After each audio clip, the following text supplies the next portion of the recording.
Bismillah. Assalamualaikum warahmatullahi wabarakatuh. Alhamdulillah. Alhamdulillahilladzi hadana li hadza wa ma kunna linahtadiya laula an hadana Allah. Asyhadu an la ilaha illallah wahdahu la syarika lah. Wa asyhadu anna Muhammadan abduhu wa rasuluhu la nabiyya wa la rasula ba'dah. Allahumma shalli wa sallim wa barik ala nabiyyina wa rasulina Muhammad wa ala alihi wa ashabihi wa man tabi'ahum bi ihsan ila yaumil qiyamah. Fa ya ayyuhan nas usikum wa iyaya nafsi bi taqwallah faqad fazal muttaqun. Qala Allah Ta'ala fi kitabihil karim, a'udzu billahi minasy syaithanir rajim.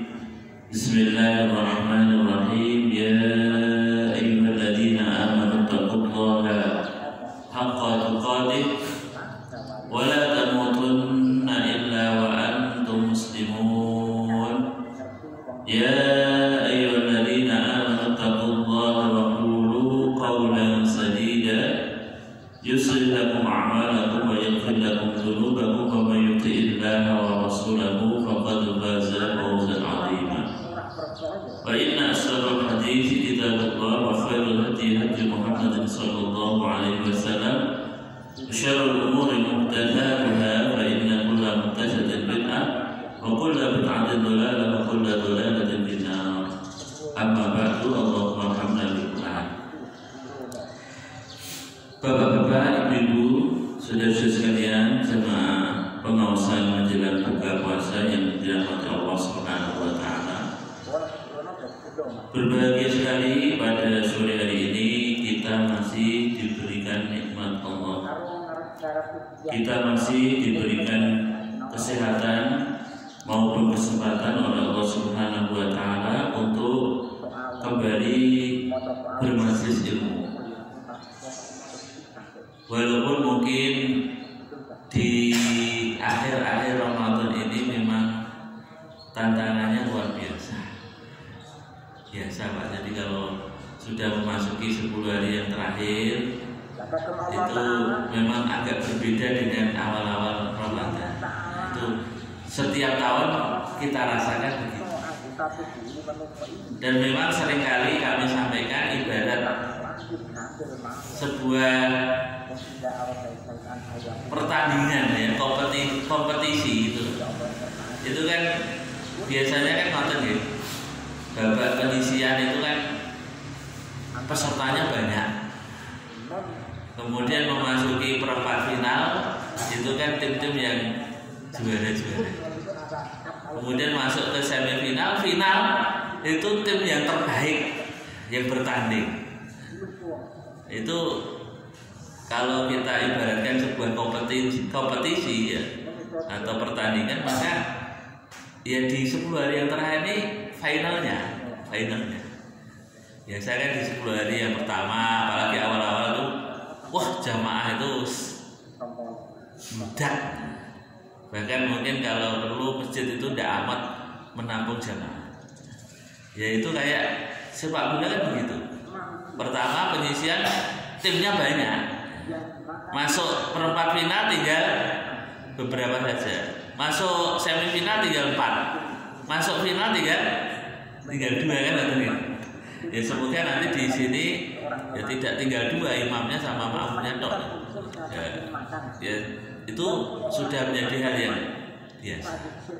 Nah, oleh karena itu ya kita yang masih diberikan kesempatan ya, terutama melaksanakan ibadah di bulan Ramadan ini, mari kita manfaatkan dengan sebaik-baiknya. Mumpung kita masih ada di bulan Ramadan. Karena belum tentu tahun yang akan datang ibu-ibu, bapak-bapak ini kan bertemu lagi dengan bulan Ramadan. Apakah mungkin kita sudah punya semacam keyakinan bahwa tahun depan masih bertemu, Pak? Belum tentu. Karena kita tidak tahu kan batas usia kita, batas umur kita, apakah tahun depan kita masih hidup, apakah tahun depan kita sudah dipanggil oleh Allah. Wallahu a'lam, hanya Allah yang pirsa, hanya Allah yang tahu. Nah, untuk itu anggap saja ini merupakan Ramadan yang terakhir bagi kita, maka mari kita manfaatkan dengan sebaik-baiknya. Salawat dan salam konjuk wonten ngasanipun junjungan kula panjenengan sami beliau baginda Nabi Muhammad sallallahu alaihi wasallam beserta para keluarga, para sahabatnya, para tabi'in, tabi'ut tabi'in dan semua umatnya yang senantiasa mengikuti sunnah-sunnah beliau. Mudah-mudahan kita semua yang hadir pada sore hari ini tercatat sebagai umatipun Nabi Muhammad, yang insya Allah kita berusaha untuk senantiasa mengikuti sunnah-sunnah beliau. Karena memang Rasulullah SAW menika saderengipun sedo menika maringi dua perkara atau dua wasiat. Taraktu fikum amrayni in tamassaktum bihima lan tadillu abada.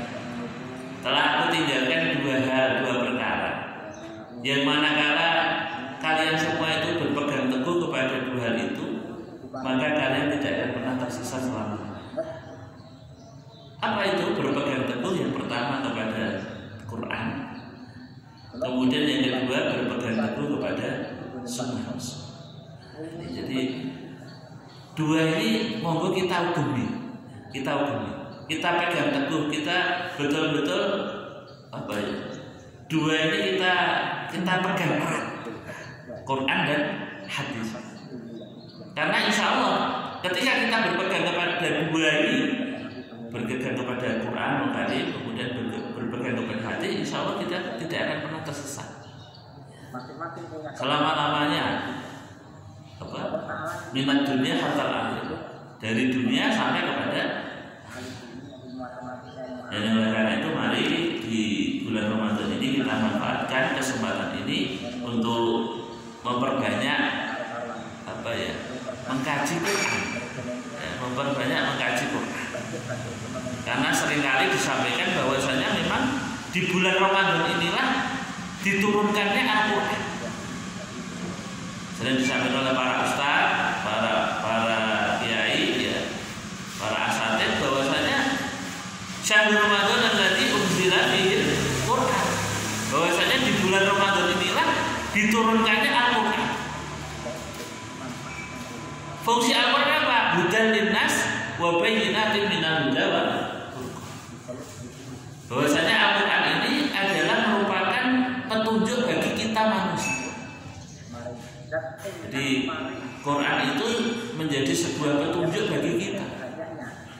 Jadi kalau kita mau selamat, kalau kita mau tidak tersesat, maka monggo dipun ugemi Quran dipun.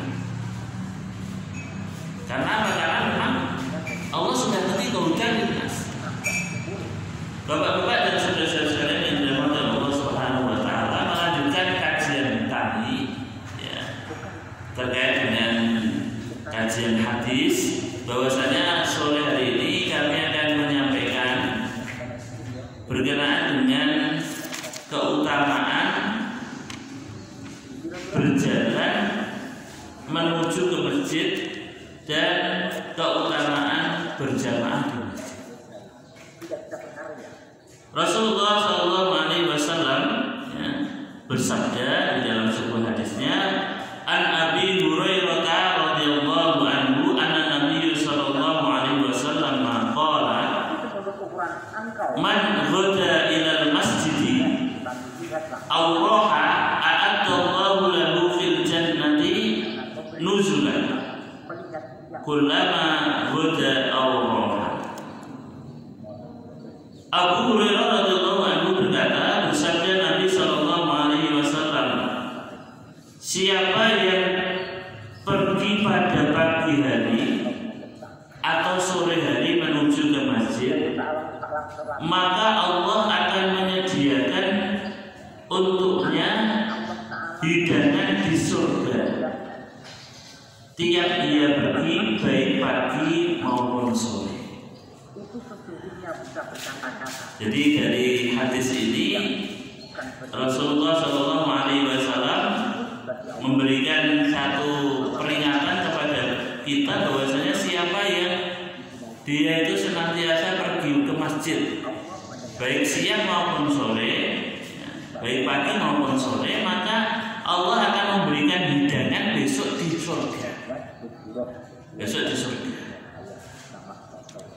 Bapak-bapak dan ibu-ibu serta saudara-saudara sekalian yang dirahmati oleh Allah Subhanahu wa taala, di dalam hadis yang lain, wa anhu an-nabiy sallallahu alaihi wasallam qala man tatahhara fi baitihi summa madha ila baitin min buyutillah liyuqdiya faridatan min faraidillah kanat khutuwatuhu iddahuma tahuttu khati'atan wal ukhra tarfa'u darajatan.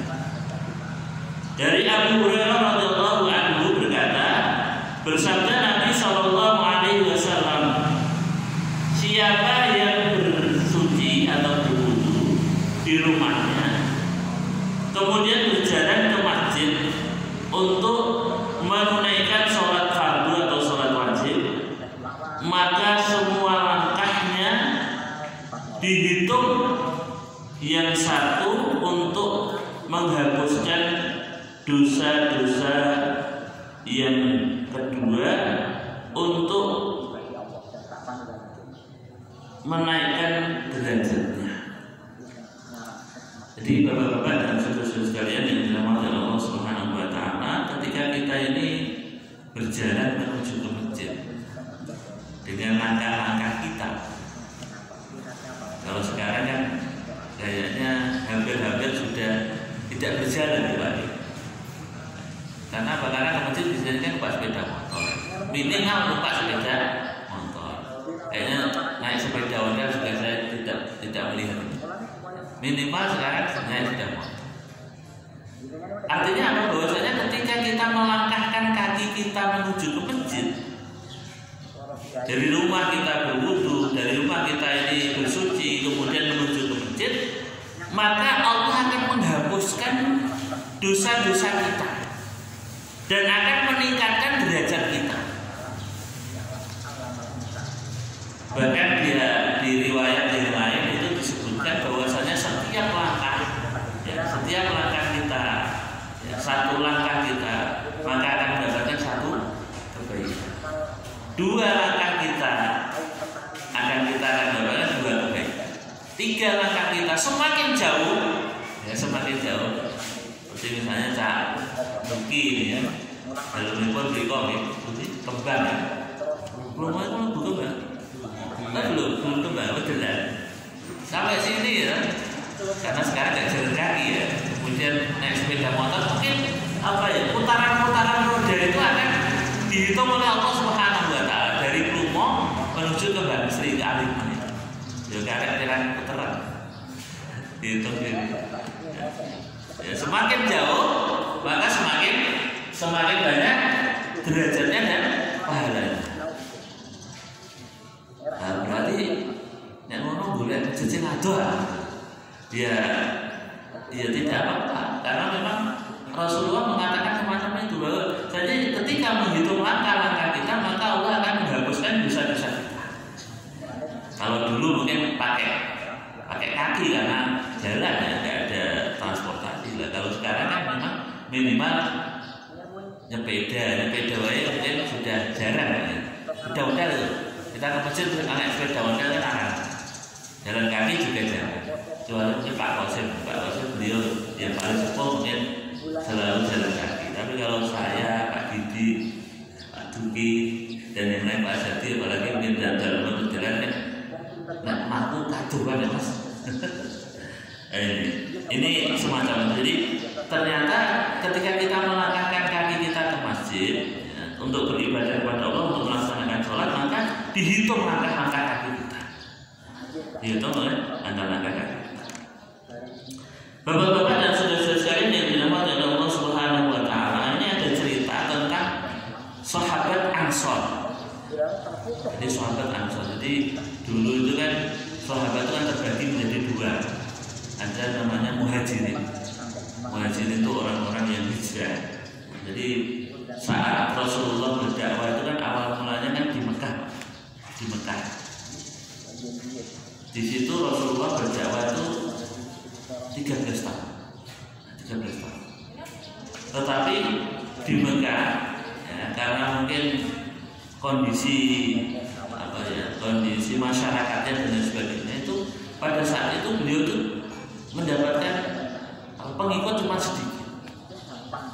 Maka kemudian Allah Subhanahu wa taala memerintahkan kepada Rasulullah untuk hijrah. Hijrah dari Mekah menuju ke Madinah. Maka kemudian muncul istilah ada kaum muhajirin. Kaum muhajirin itu adalah orang-orang yang hijrah dari Mekah menuju ke Madinah. Kemudian ada namanya kaum Ansor. Kaum Ansor itu orang-orang yang menjadi penolong-penolong yang ada di Madinah. Jadi penduduk Madinah yang menjadi penolong orang-orang yang hijrah dari Mekah menuju ke Madinah itu namanya Ansor. Jadi ada satu kisah di dalam hadis ini, wa an Ibnu Ka'ab radhiyallahu anhu qala kana rajulun minal ansor la a'lamu ahadun abda'u minal masjid minhu wa kanat la tu'ti'u salatun faqila lahu law istamaita himaran tarkabuhu fil dulmi wa fil ramdoi qala ma yastarni an manjili ila jannin al-masjid inni uridu ay yaktuba ila masyaya ila masjid wa yatu idza raja'tu ila ahli faqala Rasulullah sallallahu alaihi wasallam qad jama'a Allahu laka dzalika kullu. Ingat atasipun dari Ubay bin Ka'ab berkata, ada seorang sahabat Ansor. Ada seorang sahabat Ansor.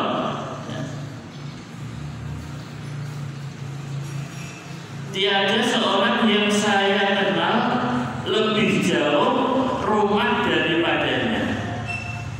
Tetapi ia tidak pernah terlambat sholat jamaah menuju ke masjid.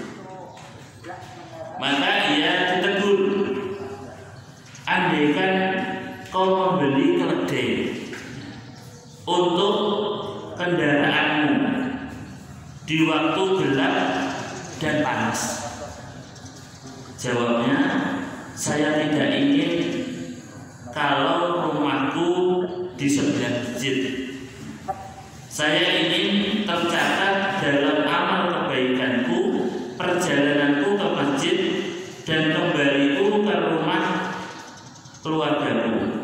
Bersabda Nabi Sallallahu Alaihi Wasallam, Allah telah mengumpulkan bagimu semua itu. Jadi di riwayat ini ternyata itu ada sahabat Ansor, ya, yang dia itu karena rumahnya jauh, ya. Jadi contoh misalnya tadi seperti Cak Duki itu kan rumahnya jauh, tapi dia tidak pernah terlambat untuk datang ke masjid. Jadi orang yang rumahnya jauh tapi dia itu tidak pernah terlambat. Biasanya kan kalau kita itu kan seperti itu, karena kita rumahnya dekat. Azan itu dengar itu, maka kemudian kan kadang kita itu lihat santai-santai. Lagi azan nih kok baiklah, kok mati belum gitu. Itu karena kita ini rumahnya terdekat dengan masjid atau mungkin sampingnya masjid. Ya, ini Masjid Al-Imam, mungkin rumah kita di sebelah ini di SD. Karena seperti itu malah kemudian kadang-kadang kita ini itu kan meremehkan dalam hal ini, wah mati dulu baru. Demikian juga ketika setelah sudah qomat ialah kosek, imamnya lagi rakaat awal dan seterusnya. Nah ini ternyata sahabat Ansor ini, ya, tadi dia kan diharapkan untuk menaiki himar itu keledai itu kayak kuda tapi kecil, karena zaman dulu kan yang namanya moda transportasi kan belum ada, adanya cuma keledai sama oto. Jadi sampai ketika Rasulullah hijrah sendiri itu pun kan pakai onta atau keledai. Karena memang waktu itu belum ada transportasi seperti sekarang. Jadi kalau dulu bapak-bapak mungkin yang sepuh-sepuh gitu ya, ketika berhaji itu kan mungkin mengalami naik kapal Pak. Zaman dulu. Dan mungkin tahun 90 ke atas ini kan sudah naik pesawat. Kalau jarak sini sampai Jeddah sana kan kurang lebih sekitar 9 sampai 10 jam. Tapi kalau zaman dulu sebelum saya dapat cerita dari kakek-kakek saya itu, nenek-nenek saya itu ketika haji itu kan berbulan-bulan karena waktu itu memang tidak ada transportasi seperti sekarang, tidak ada pesawat, belum ada pesawat, bukan tidak ada, belum ada secanggih sekarang. Tapi kalau sekarang ini kan dengan pagi di Indonesia di zona hujan, nanti kan sore sudah sampai di Jeddah, ya karena memang transportasinya sudah memadai. Tapi kalau zaman dulu kan tidak, pakai naik kapal, gelombangnya tinggi atau rendah. Kalau tinggi mungkin dia agak lambat kan gitu kan. Nah, ini perkosone orang zaman dulu. Bahkan ketika Rasulullah sudah sama, ketika beliau itu pergi haji ya, itu ya memang waktu itu naiknya naik unta atau keledai tadi. Jadi sahabat Ansor tadi dia itu berharap pengen ada sahabat yang mana udahlah kamu beli keledai saja, kemudian pakailah keledai itu untuk menuju ke. Tapi apa kata sahabat Ansor tadi? Sudah, saya tak akan jalan saja. Saya tak jalan saja. Karena apa? Karena sesungguhnya ketika saya berjalan kaki menuju masjid, maka langkah-langkah kaki saya ini akan dicatat oleh Allah Subhanahu wa Ta'ala. 1 langkah, 2 langkah, 3 langkah sampai kemudian menuju masjid. Karena sahabat Ansor ini tadi terkenalnya adalah sahabat yang paling jauh rumahnya dari masjid. Tapi dia tidak pernah terlambat untuk menuju ke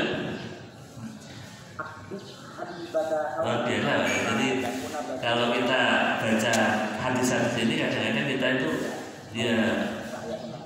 mengaca kepada diri kita sendiri. Jejeri wae kadang-kadang oke. Nah ini jauh ya. Pakainya juga waktu itu belum ada moda transportasi. Sekarang dekat. Sepeda motor ya wis tersedia. Ewat dene ngono kok ijek aras-arasen. Bapak-bapak dan saudara-saudara sekalian yang dirahmati Allah Subhanahu wa Ta'ala, karena memang keutamaan sholat berjamaah ini memang luar biasa. Keutamaan sholat berjamaah ini nanti bisa dibaca di dalam hadis An Ibnu Umar radhiyallahu anhu anna Rasulullah sallallahu alaihi wasallam qala sholatul jama'ati afdalu min sholatil fardhi bi 27 darajatan. Jadi dari Ibnu Umar radhiyallahu anhu bahwasanya Rasulullah sallallahu alaihi wasallam bersabda, sholatul jamaah, sholat berjamaah afdal, lebih utama min sholatil fardhi, dari sholat sendirian bisa 27 darajat. Jadi orang yang sholat jamaah itu lebih afdal daripada sholat di rumah, sholat sendiri dengan lipatan derajat 27 derajat lebih baik. Jadi kalau kita hitung secara matematik, kita sholat berjamaah di masjid itu dengan 27 derajat. Misalnya kita jamaah 5 waktu, 27 kali 5, 130. Sedangkan kita sholat sendirian, maka dia akan mendapatkan satu derajat, 1/5 men.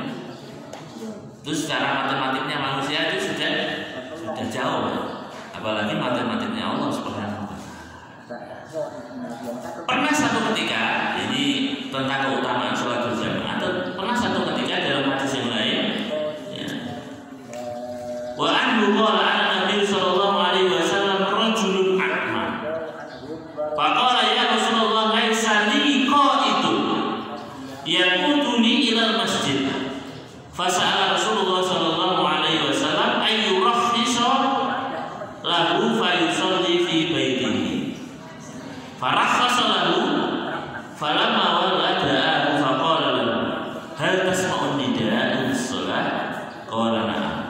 qala fa'ajib. Wa anhu diriwayatkan dari sahabat Abu Hurairah berkata, qala anna Nabi sallallahu alaihi wasallam, bahwasanya Rasulullah sallallahu alaihi wasallam pernah didatangi rajulun, seorang laki-laki yang buta. Di suatu ketika Rasulullah itu didatangi oleh sahabatnya yang buta. Faqala ya Rasulullah, kemudian sahabat yang buta itu berkata kepada Rasulullah, ya Rasulullah, laisa li qaidun. Wahai Rasulullah, aku mau buta.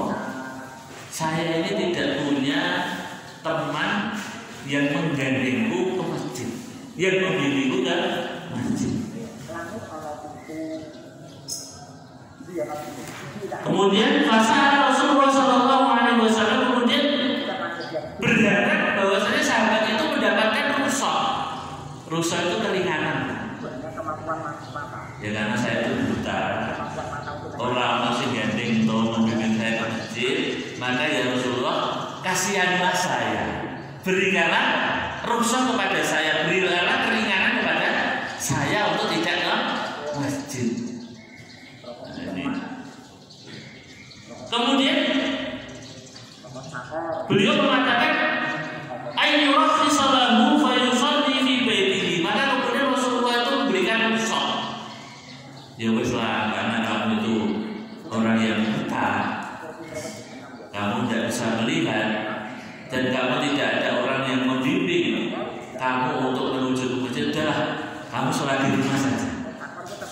Kamu sholat di rumah saja. Ibadah. Para selalu kemudian Rasulullah memberikan rukhsah atau keringanan kepada orang tersebut, kepada sahabat tersebut. Falamma walla da'ahu faqala lahu. Namun belum lama kemudian dia beranjak dari tempat duduknya. Karena harus dikei keringanan kan, terus kemudian dia pulang. Namun belum jauh kemudian Rasulullah memanggil lagi. Faqala lahu. Kemudian berkatalah Rasulullah kepadanya, hal tasma'un nida, apakah kamu mendengar azan? Bisolat, untuk melaksanakan sholat. Qala. Jawabnya sahabat yang buta tadi, ya saya mendengar azan. Kan buta Pak, buta kan berarti rasa delok, tapi pangrungone kan mendengar. Apakah kamu mendengar azan wahai sahabatku? Jadi urung pergi dari tempat duduknya, kemudian dipanggil lagi. Wahai sahabatku, di sini dulu. Hal tasma'un nida bis sholat. Apakah kamu mendengar azan ketika sholat itu azan dikumandangkan? Na'am, iya. Maka fa'ajib, maka datangilah azan itu. Jadi wong sing buta, sing janjane wis ingin mendapatkan keringanan, mendapatkan rukhsah, berharap kepada Rasulullah supaya Rasulullah itu memberikan keringanan kepadanya untuk tidak menuju ke masjid, untuk pergi ke masjid. Tetapi apa? Ketika dia mendengar azan, kemudian Rasulullah mengatakan, nek ngono saiki tekani azan itu. Jadi ternyata orang yang buta saja, orang yang buta saja, yang tidak ada orang yang menuntun menuju ke masjid saja, ketika mendengarkan azan maka Rasulullah mengatakan, nek ngono kamu datangi sholat itu, datangi masjid. Nah kita ini kan buta enggak lagi, kita kan alhamdulillah paling aneh normal ya. Bapak-bapak ibu saudara kan normal saudara ya. Nah nek ngono ya lawan keringanan. Wong sing buta mawon minta keringanan sama Rasulullah aja, dia disuruh mendatangi masjid. Apalagi kita yang tidak buta. Jadi ini maka dari itu bapak-bapak dan saudara-saudara yang dirahmati oleh Allah Subhanahu wa taala, ternyata keutamaan sholat berjamaah ini luar biasa. Saya masih ada satu kali, insyaallah mudah-mudahan pertemuan yang terakhir nanti bisa kita lanjutkan karena sudah waktunya buka puasa, tidak etis kalau taala. Demikian saja aku lupa dan astagfirullah li wa lakum wa lisa'il muslimin wa muslimat. Tapi innahu huwal ghafurur rahim. Bila